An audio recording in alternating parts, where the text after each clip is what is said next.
They hid this book like they hide corpses, not because it was rotting, but because it was still too alive. Alive in a dangerous way, the kind of truth that breathes through the cracks of every lie, that ignites a light in the basement where no one was supposed to go.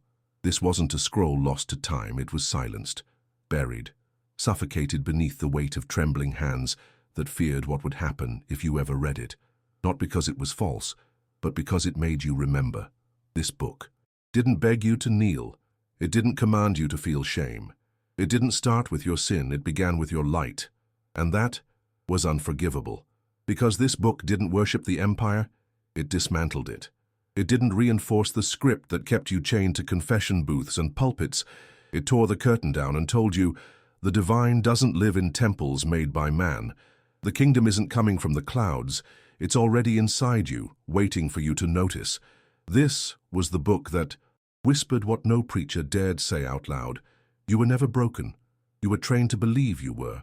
And every system built on that lie, religion, school, government, shame, depends on your agreement. So what happens when one book dares to say no? What happens when one ancient text survives long enough to call your memory back home? It gets called heresy, blasphemy, forbidden. Not because it is, but because it doesn't serve the ones writing the script. Imagine them, rows of men in robes, seated around a wooden table centuries ago, deciding what version of God the world would be allowed to see.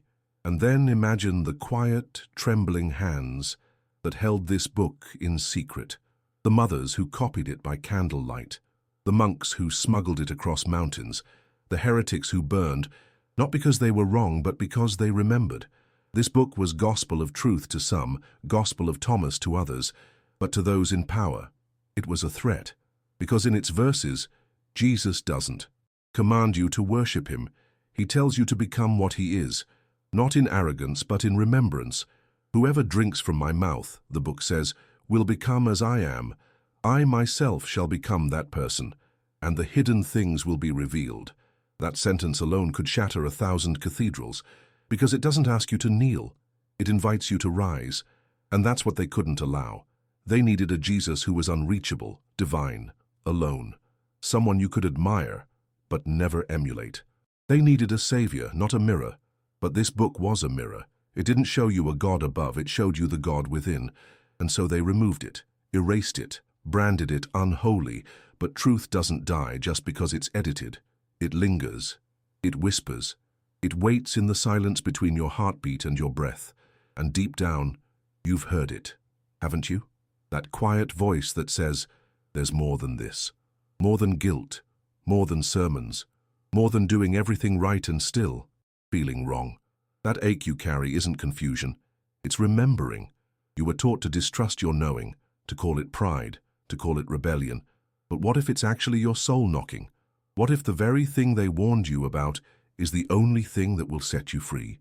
They built an entire system on your forgetting, a structure where your silence is mistaken for peace, where obedience is mistaken for virtue. And this book broke that spell, because it wasn't a doctrine, it was a disruption. It didn't tell you what to believe, it asked you what you already know, and when you really listen to that question, the system begins to shake, the script begins to fall apart. That's why this book had to go, not because it was dangerous to your salvation, but because it was dangerous to your conditioning. Before we continue, comment where you're watching this from, and make sure to like and subscribe if this already speaks to something inside you. You were never supposed to read words that made you remember yourself. The system survives not through power, but through amnesia, the slow, subtle erosion of your original knowing. From the moment you were born, it began, the programming. Smiles that demanded silence, prayers that praised your weakness, stories that painted obedience as holiness. And in that architecture of control, the first thing they stole was your voice. Not just your ability to speak, but your ability to feel the truth of your own being without permission. They called it humility, but it was erasure. They called it reverence, but it was fear dressed in gold. So when this lost gospel surfaced, this dangerous, radiant text that reminded you the divine is not above you but within, the machine shuddered, because now the lie had a crack, and cracks let in light. The conditioning didn't start with a whip, it started with a whisper, You must be saved, as if you were born damned, as if your breath needed cleansing, and slowly, belief by belief, you were built into a person who looked outside for answers, who waited for rescue, who believed surrender meant shrinking. But the gospel they buried, the one they called Gnostic, mystical, forbidden, it didn't tell you to shrink. It told you to awaken.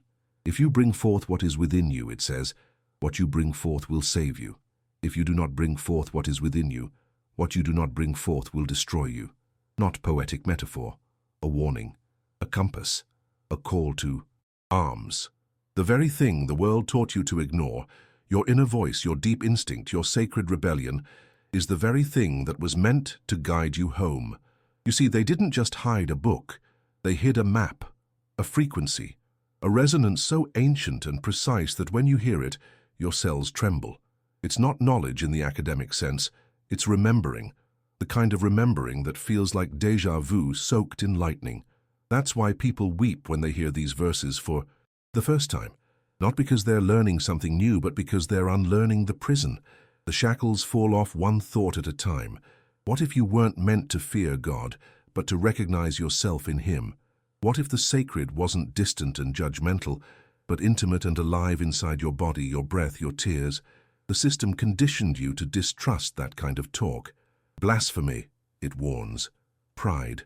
But listen, why would it be prideful to accept that you carry the divine? Spark? Isn't it more dangerous to deny it? Isn't it more arrogant to believe you were created just to kneel, obey, and die waiting for heaven? The gospel they burned said the opposite.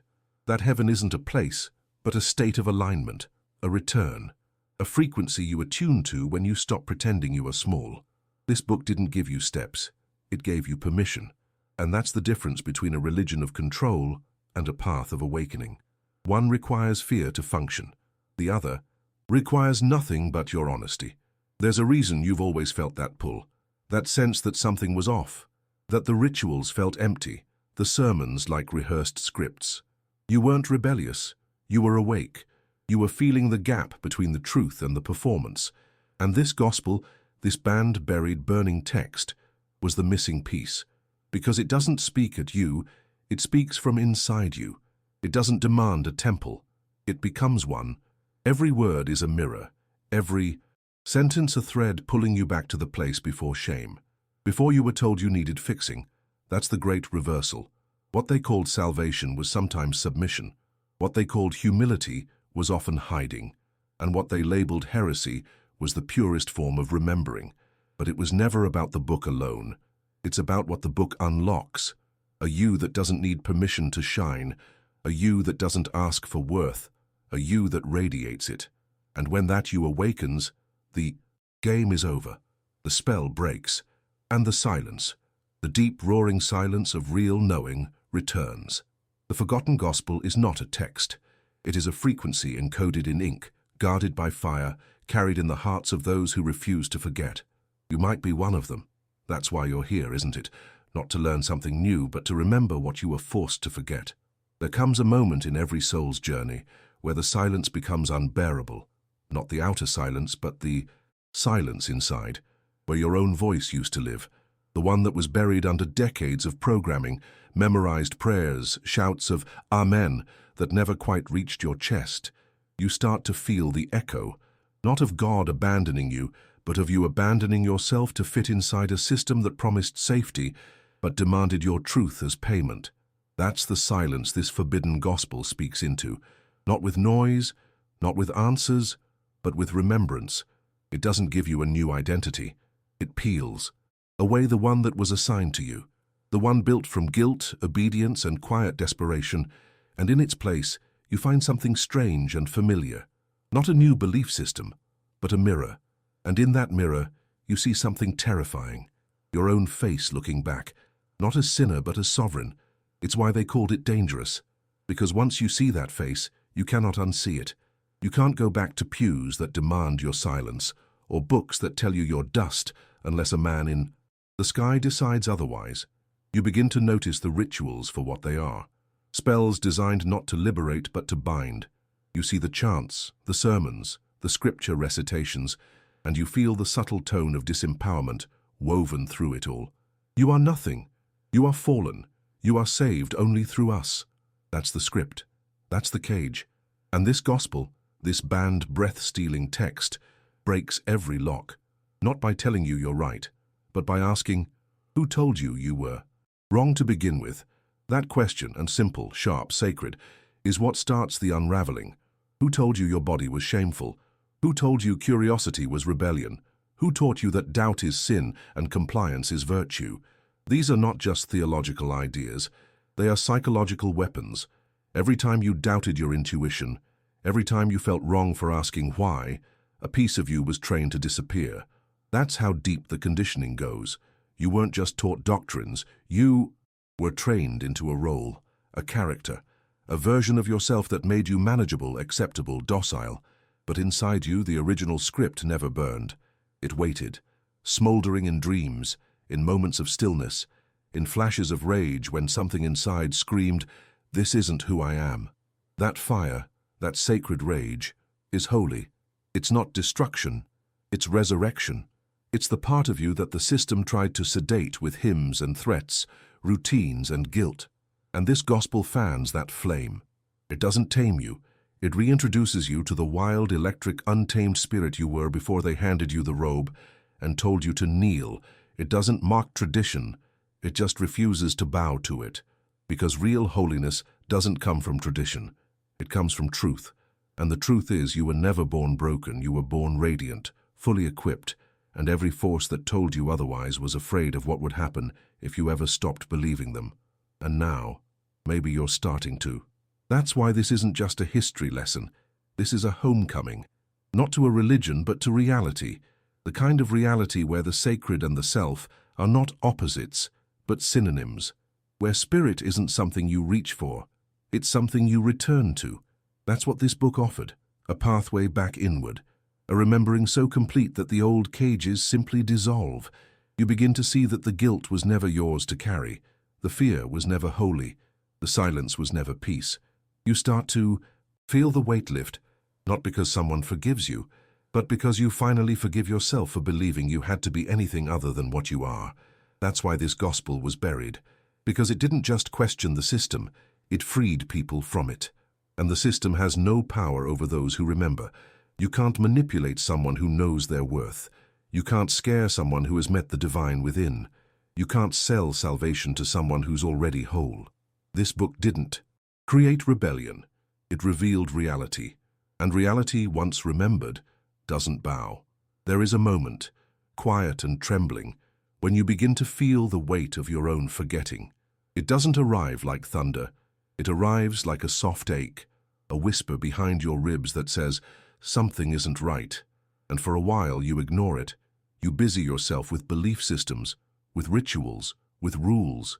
You memorize the script so well you can recite it in your sleep. You do everything right, and still something feels wrong. You kneel, but it feels like folding. You pray, but it feels like begging. You sing, but your voice feels borrowed. And in the midst of all that noise, a silence begins to grow. A sacred kind of silence. The kind that doesn't come from peace, but from absence. Because something is missing, not from the religion, but from you. That's what this gospel touched. The piece of you that remembers the frequency of truth. The sound of your soul before it was dressed up in shame and called holy. You see, when they removed this book, they weren't just editing a Bible. They were editing you. They were removing the permission slip that said you didn't need them to be whole. That you didn't need an intermediary, a priest, a pastor, a program. Because the temple was always inside you. This wasn't a rejection of the sacred, it was a restoration of it. A reclaiming of what had been outsourced to systems and called salvation.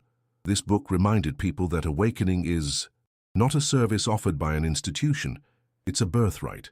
It's the unlearning of lies so old, so carefully passed down, that they started to sound like truth.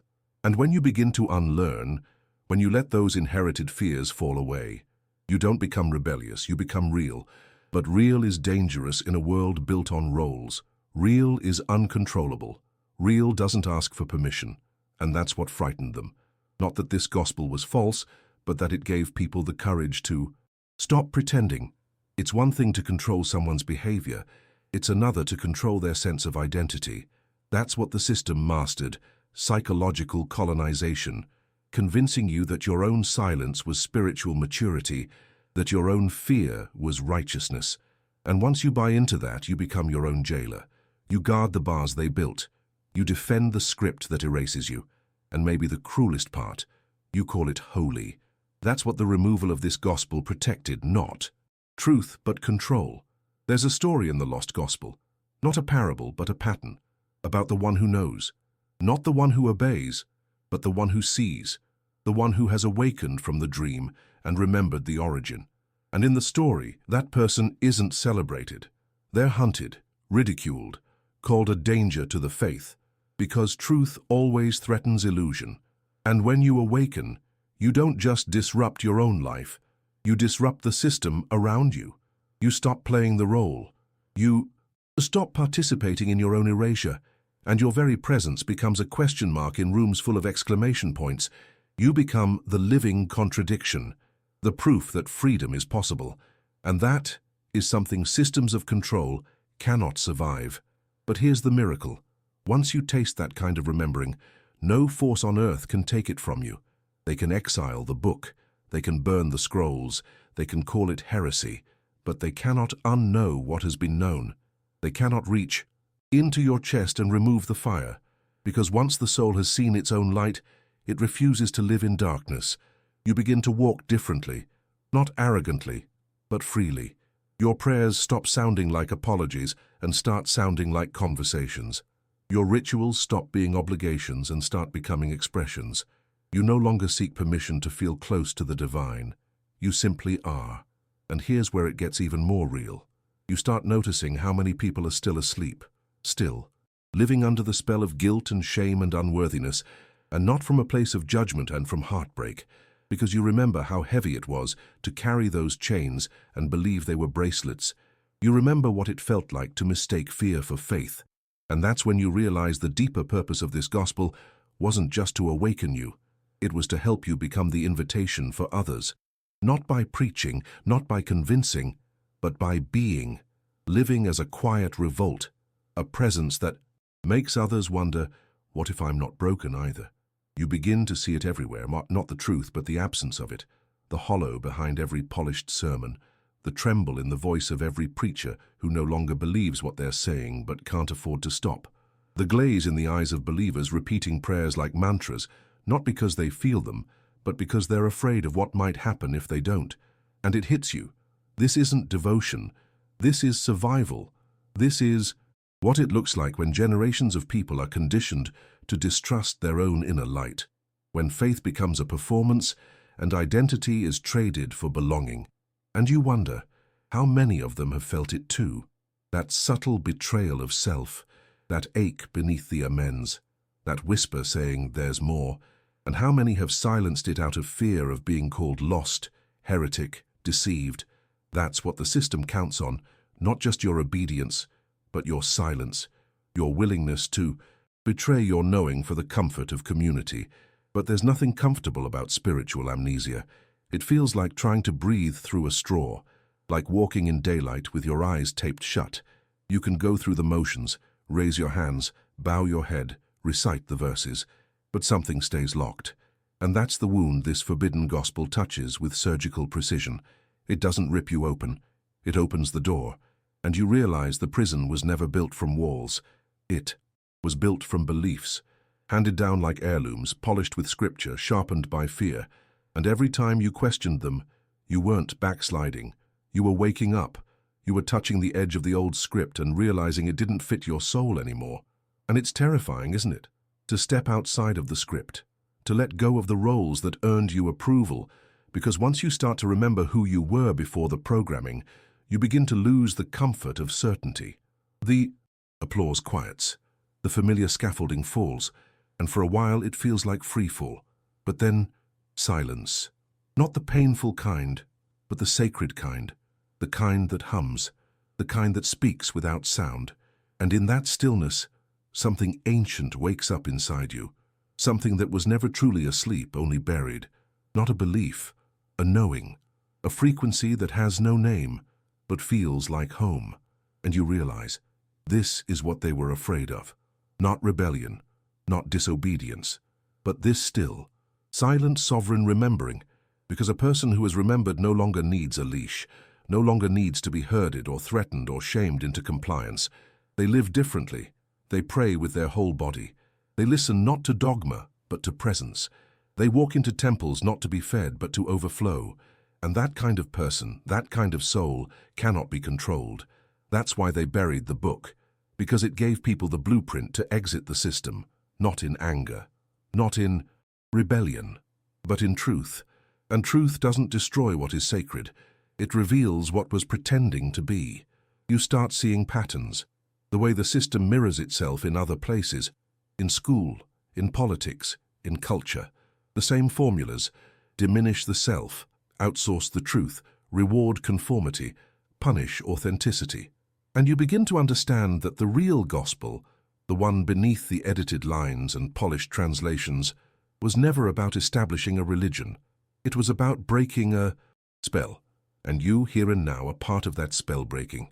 Every time you remember a little more of who you are, a thread in the tapestry of illusion unravels.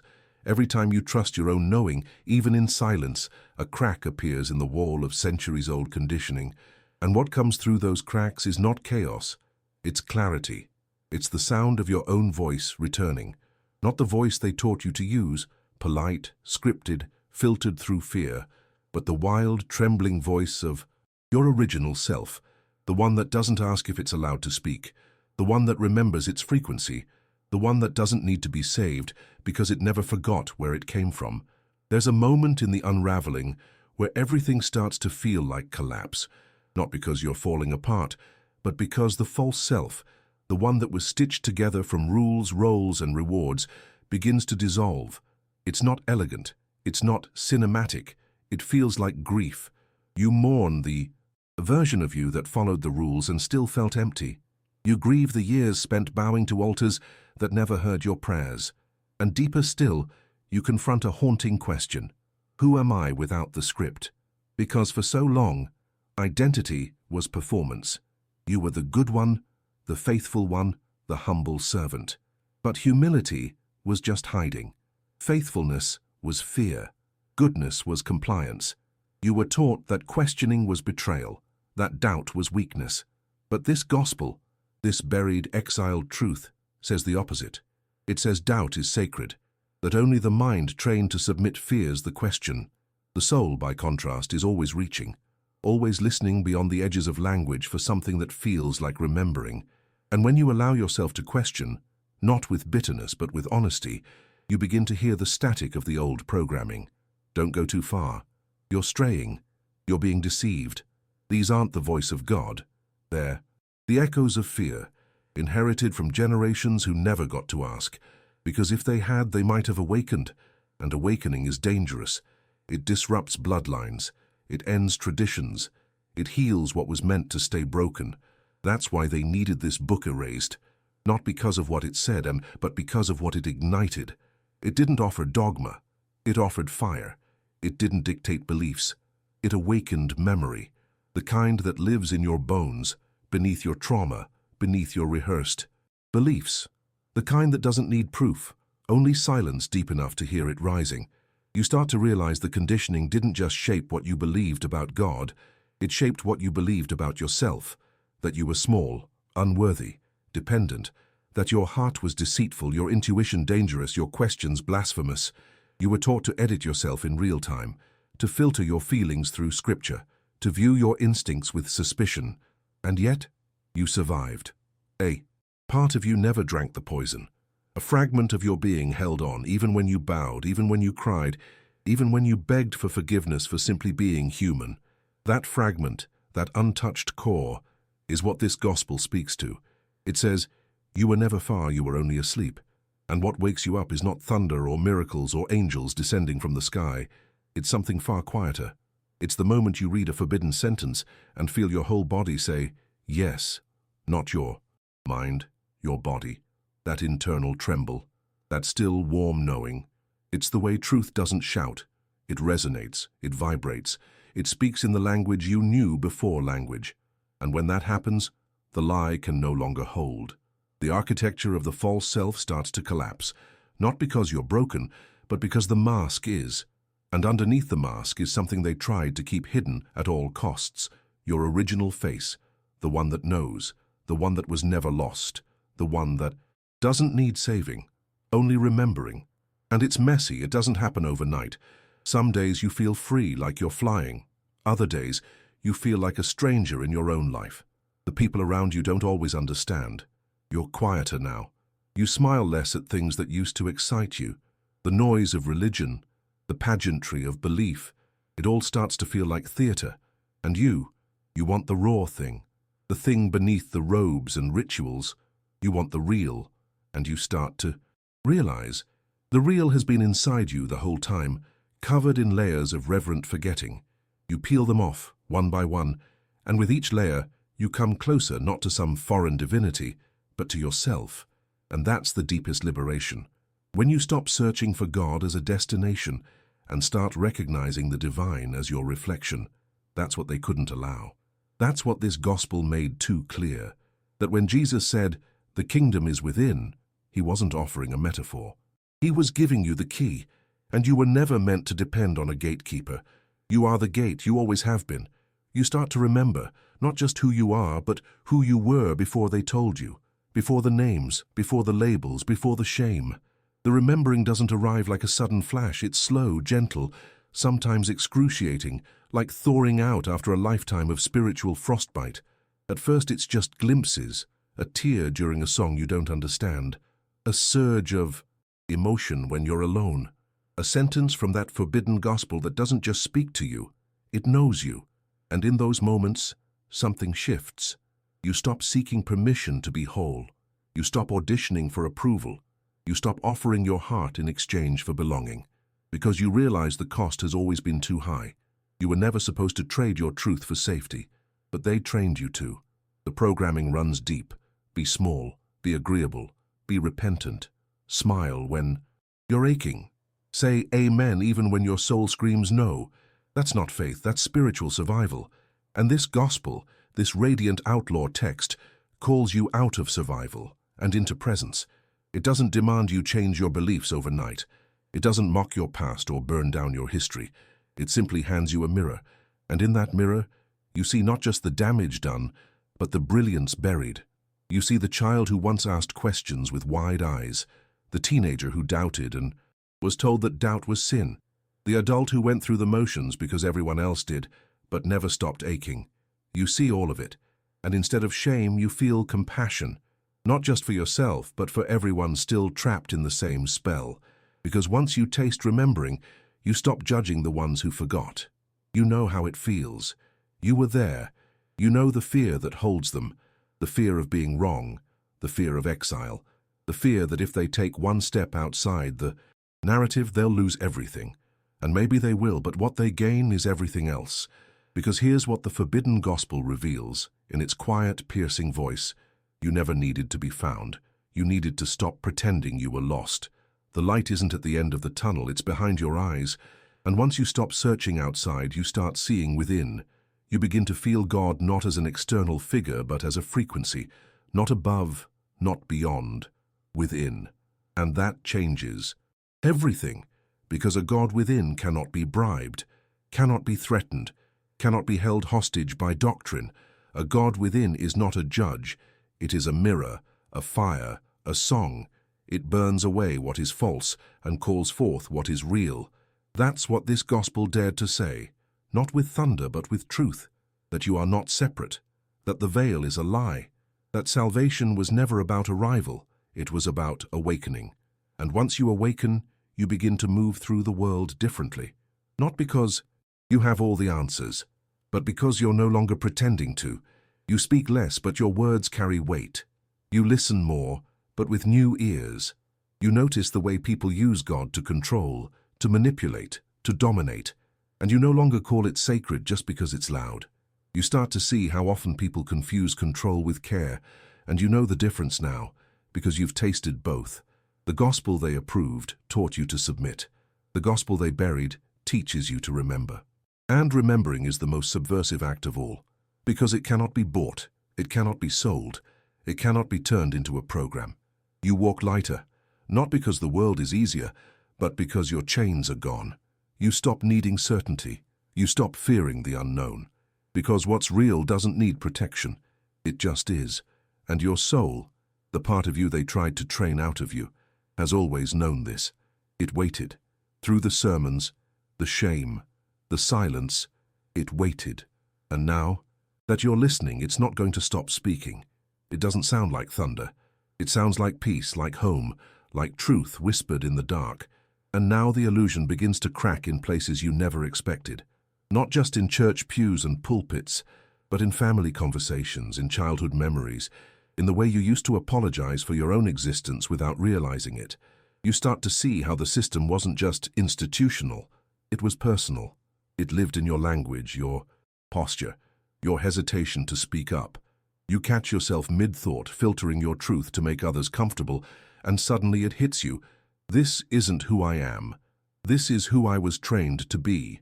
Trained by generations who were trained by generations, each passing down the script without questioning who wrote it. And that's the terrifying beauty of awakening. It doesn't just show you the truth. It shows you how deeply you participated in your own forgetting. Not out of malice, but out of necessity. You were surviving, adapting, playing a role because no one told you you were allowed to be real. But now, the performance is over. The script is burning. And in the ashes, you start to feel something ancient rise. It doesn't come with clarity right away. Awakening is messy. It's not a staircase, it's a spiral. You revisit old ideas, old fears, old voices. Sometimes you even miss the simplicity of belief, when everything was certain, even if it was wrong, when you could look to someone else and call it faith. But now you've entered the wilderness, not the wilderness of punishment, the wilderness of truth. It's not empty, it's sacred, and in that sacred space, this buried gospel becomes your compass, not because it tells you what to do, but because it reminds you of what you already know. It doesn't offer a map, it offers a mirror, and with every step, you see more of your face, the real one, the one they covered with theology and fear. You begin to feel the cost of silence, all the times you nodded when you wanted to scream, all the times you bowed your head when your heart begged you to rise, and you weep, not because you were wrong, but because you were faithful to a lie. And your tears are not weakness, they are baptism, not into a religion but into reality, the kind that doesn't need approval to exist, the kind that doesn't ask if you're worthy. It knows you are. That's what this gospel reveals, over and over, not in loud declarations, but in quiet, seismic truths. That worth is not given, it is remembered, and when you remember, no one can take it from you, not pastors, not parents, not preachers, not even your own fear. And now, you start to see others differently, the ones who are still asleep, not as enemies but as mirrors of who you once were. You see the pain behind their piety, the trembling behind their dogma, and you don't try to fix them. You just become a frequency, a presence, a light, not a spotlight, a candle, soft, steady, burning from within. That's the power of remembered truth. It doesn't demand attention. It transforms by simply existing, and those ready to awaken will feel it, not as pressure, but as invitation, not as condemnation, but as resonance.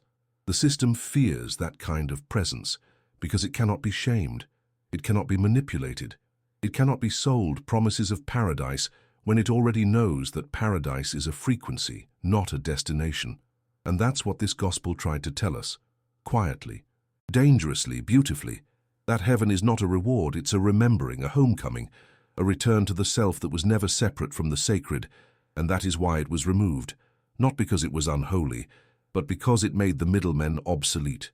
You carry it now, not the text alone, but the energy of it, the truth of it, the frequency that lives between the words, in the pauses, in the places where you finally stopped apologizing for being awake. And with every breath, you get closer, not to God, but to the place inside you where God has always lived. You begin to realize that remembering isn't just a shift in thought, it's a reorientation of your entire being, your nervous system, your breath, the way you walk into a room, the way you speak without asking permission. All of it begins to change, not because you're trying to become something new, but because you're shedding what never belonged to you. And in its place, something sacred begins to take shape. not a belief, not a doctrine, a presence, a rootedness. You no longer look to the sky with desperation. You close your eyes and feel the current within you. The divine was never distant. It was buried beneath 1,000 layers of fear, performance, and inherited shame. And now, slowly, bravely, it rises. And with it comes a terrifying freedom. Because now there's no one left to blame. Not your church, not your parents, not the preachers. Now it's just you and the silence, you and the truth, you and the choice to live as someone who remembers. And that's when the grief becomes holy, when the sadness stops being sorrow and starts becoming sacred fire. You mourn not just for yourself, but for all the versions of you that tried so hard to be acceptable. You cry for the child who thought God was watching with a scowl. You ache for the teenager who traded their instincts for approval. You rage for the adult who kept quiet in rooms that demanded their silence. And slowly, you gather all those pieces. You hold them. You don't rush them into healing. You let them speak, you let them scream, you let them ask every question they were told not to ask, and you answer not with scripture, but with presence, with love, with the kind of love that doesn't demand change, only truth, only wholeness, only the fierce honesty of someone who refuses to abandon themselves ever again. That's what this gospel gave back. Not answers, but courage. The courage to stop running, the courage to stop performing, the courage to sit with your own soul and ask, what if I was never wrong? Not morally, not theologically, but existentially. What if the deepest betrayal wasn't sin, but forgetting who you are? And what if the deepest redemption isn't forgiveness, but remembering? That's what this buried book offered. Not a ticket to heaven, a path back inward, a return to the temple behind your ribs, the altar behind your eyes, the sacred frequency of your own unfiltered being. And as you walk through this, remembering, you start to see the cost of pretending, not just in yourself, but in others, the way people betray themselves to belong, the way they shrink their truth to stay loved, the way entire communities are built not on truth, but on shared denial. And it hurts, not because you're better, but because you know what it's like, you've been there, you lived it, and now your life becomes the quiet testimony that something else is possible. Not a better religion, not a louder faith, but a deeper presence, a way of being that needs no validation, no title, no applause. You stop trying to convert, you start to embody. You don't speak the truth, you are it, in how you love, in how you listen, in how you say no without guilt, in how you say yes without fear. You become a sanctuary, not for the masses, for the moment, for the one person who looks at you and sees a glimmer of something they forgot. And you know in that moment that the buried gospel has done its work. It has returned, not through pages, through presence, through you. And in that presence, you finally feel what the performance could never offer. Peace. Not the peace of certainty, the peace of honesty, the peace of no longer needing to pretend. That is the gospel reborn. Not in ink, not in creed, in being. And then comes the realization that changes everything. The remembering wasn't just for you. It was always meant to ripple, not in grandeur, not in spectacle, but in the quiet revolution of presence. You start to feel it in the spaces between words, in the pauses between breaths, in the eyes of strangers who sense something in you they can't name. It's not charisma. It's not authority. It's frequency, a vibration of truth that calls out not to the mind, but to the forgotten soul inside them. And they feel it, just like you once did, and something ancient stirs. That's the secret the system tried to bury, that one awakened heart can shift the atmosphere of an entire room. That remembering is contagious, not through sermons but through resonance, through the energy of someone who no longer bows to false gods, not out of rebellion, but out of reverence for the truth within. You become dangerous in the most sacred way, because you no longer respond to fear, you no longer obey guilt, you no longer seek approval in exchange for self-erasure. You've seen too much, felt too much, remembered too much. The rules you once followed feel like paper chains. The shame you once carried feels like a costume, and the God you once feared now feels like breath, intimate, constant, wordless, and that intimacy becomes your compass. Not dogma, not tradition, not even certainty, just presence, just honesty, just a willingness to live as someone who no longer lies to themselves in order to be loved. And the system can't hold that. It doesn't know what to do with someone who won't perform, who won't pretend, who refuses to bow at the altar of control. You're not fighting. You're not arguing. You're just being, and somehow that's more threatening than any sermon. Because people can argue with beliefs, but they can't argue with presence, with peace, with someone who has nothing to prove. And that's what this gospel made possible. It didn't promise comfort, it promised truth. And truth, once remembered, becomes the soil in which everything real can finally grow. So you stop chasing. You stop proving. You stop trying to fit your soul into a structure that was never built to hold it. And in the stillness that follows, you begin to hear a different kind of voice. Not external, not booming, but internal, steady. The voice of the unfiltered self. The one who never forgot. The one who waited patiently beneath the programming, beneath the praise and punishment, beneath the persona. And when you finally hear that voice clearly, it's not even loud. It's a whisper, but it is the most powerful sound you've ever known, because it says, without hesitation, you're home now. And home isn't a place, it's a frequency, a vibration of alignment between your soul and your truth. And once you feel it, you recognize how far you had wandered, not geographically, spiritually, energetically. You see the ways you left yourself behind to be loved, to be right, to be safe, and you forgive it, all of it, because now you understand there was never anything to prove, only something to remember. And now that you have, you become the doorway for others, not by preaching, by being, by existing as living proof that the sacred is not in the sky, not in the rules, not in the fear, but in the fire that never went out inside you. And just like that, the gospel they removed has returned, not through the approval of councils or churches, but through the quiet power of a human soul that finally remembered who it is.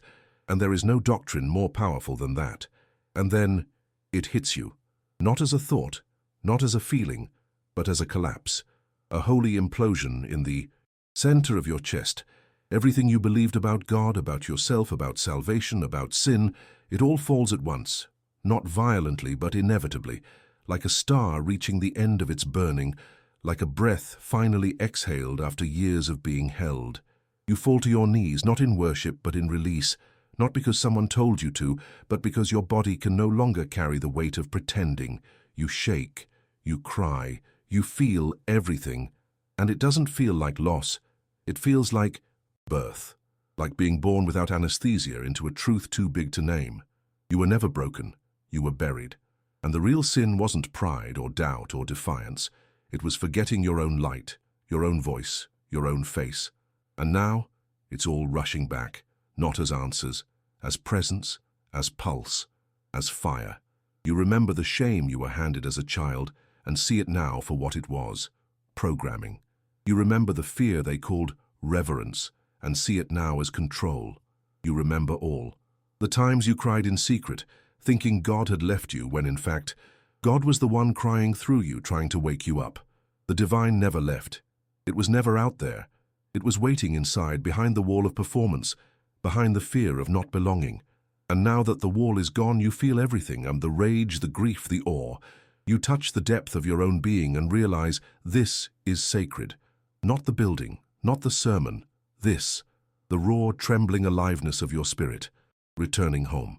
And you realize you don't need permission to be holy. You are holy, not because a book says so, not because a priest confirmed it, but because you are breathing, because you are aware, because the same frequency that shaped the stars is vibrating through your veins right now.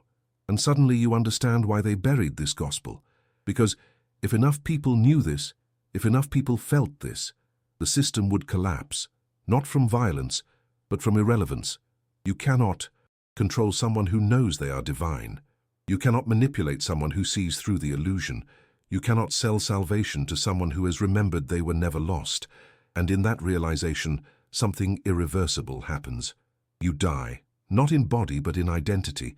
The false self, the conditioned self, the role-playing, guilt-carrying, shame-drenched version of you finally burns away. And what remains is not an improved you.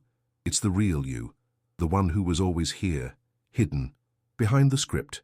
You rise from that internal fire, not with answers, but with peace, not with certainty, but with clarity, not with pride, but with presence. And that presence becomes your new gospel, Not words on a page, not doctrines, just the way you live, the way you breathe, the way you see. Every moment becomes holy. Every breath becomes prayer. And now you understand. Salvation was never about escaping. It was about returning. Returning to what was never gone, only covered. Returning to the frequency of your own truth. And that truth is not a concept, it is a vibration. It is the sound of chains falling from your soul. It is the light that rises when you stop dimming. It is the thunder inside your chest that says, I remember now. I know who I am, and I will never forget again. There is only silence. Not the silence of confusion or absence or fear, but the deep, resonant silence that comes when something ancient has been remembered. You walk slower now. You listen. Deeper. You look at your own reflection without flinching, because you no longer see a sinner or a servant or a soul begging to be saved. You see a temple, a flame, a frequency. You see someone who survived the great forgetting and chose to remember anyway, not because it was easy, but because the ache became unbearable. You chose to dig through the ashes of dogma, to crawl through the wilderness of doubt, to risk exile from the world, just to return to yourself. And now you're here, not enlightened, not perfect, but present, finally, fully, fiercely present. And in that presence, you find what no preacher could give you. Peace, real peace. Not because everything makes sense, but because you no longer need it to. You begin to live like a quiet storm. Not loud, but unignorable. You walk into rooms and bring truth without saying a word. Not the truth of debate or theology, the truth of presence. The truth of someone who knows who they are and no longer needs to explain it. You find yourself offering less advice and more silence. You begin to trust the intelligence of people's own remembering. You no longer panic when they struggle. You know what it's like to drown before you breathe, and you hold that space for others, not as a savior but as a mirror, because that's all you ever needed. Someone to look at you with eyes that said, you are already enough. And now you become that gaze, that sacred reflection, that unspoken permission. The gospel they removed is no longer lost. It's alive, in you, in your choices, in your breath, in your refusal to shrink. It didn't survive through pages. It survived through presence, through the people who carried the frequency forward in secret, in silence, in art, in rebellion. And now you carry it, not as a burden, as a birthright, not to convince, but to remember. And maybe, just maybe, your remembering will stir someone else's. A stranger on a train, a child who asks the forbidden question, a friend who sees the light in your eyes and says, something feels different. And in that moment you smile, not because you have all the answers, but because you finally know what's real, not the story, not the system, the silence beneath it all, the pulse, the presence, the flame that never went out. And you whisper to yourself, maybe for the first time and the last time, I was never broken. I was only buried. And now, I remember. Have you ever done something kind that changed a life forever? Tell me in the comments. And if this story made you feel something, share it with someone who needs to remember who they are.